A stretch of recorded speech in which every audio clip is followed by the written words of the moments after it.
Hello, Singaporeans. We must do our best to protect our vulnerable seniors and also those with disability who are at risk of being abused or neglected.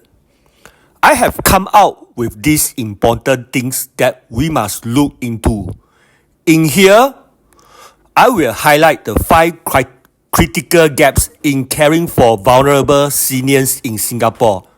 First, funding rising healthcare needs. Singapore's healthcare expenses could jump tenfold between 2016 and 2030 to over $66 billion. Family is typically the first line of support, but families are getting smaller. Income caps also mean not everyone qualifies for government aid. Even when fees are subsidized, low-income seniors may struggle with costs. The burden lands on welfare organizations to meet the shortfall.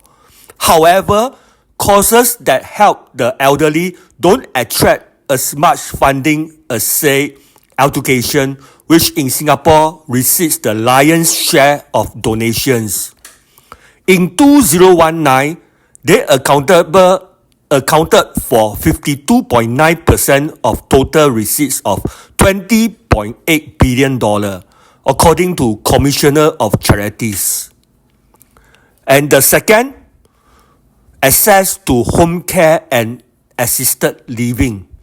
Letting people age at home or in the community and delaying institutional care is a universal goal.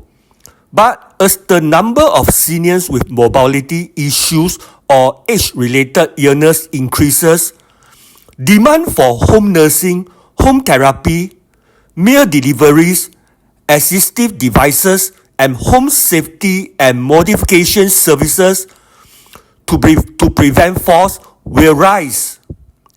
There will also be a much bigger role for center-based elder care, such as daycare and initiatives for assisted living. And the third, depression and suicide.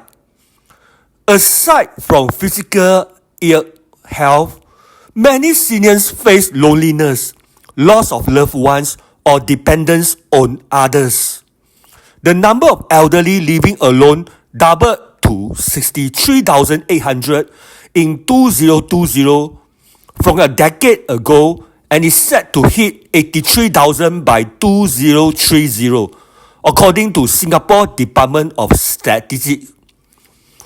The number of people aged 60 and above who took their own lives reached a high at 154 deaths in 2020. That's a 26% increase from the year before and is the highest elderly suicide death rate since 1991. There is an urgent need to support charities that connect with seniors. Organize social outings or welfare activities for them. Offer intergenerational bonding or assist beneficiaries with their healthcare needs, such as medical appointments and screenings. Fourth, dementia support.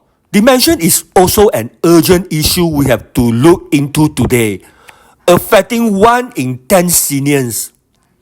By 2030, the number of dementia patients is set to reach 92,000, a doubling from 2015, according to Dementia in the Asia-Pacific region.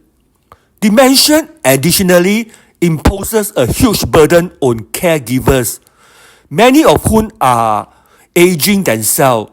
We need more funding to support early diagnosis and intervention, community dementia care services such as exercise and cognitive activities, as well as training and support for caregivers. And the fifth, end-of-life care. Discussion about death or end of life remain taboo.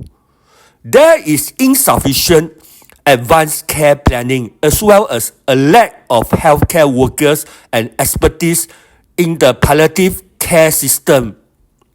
Better awareness and improved options for inpatient, home or daycare hospice services are needed.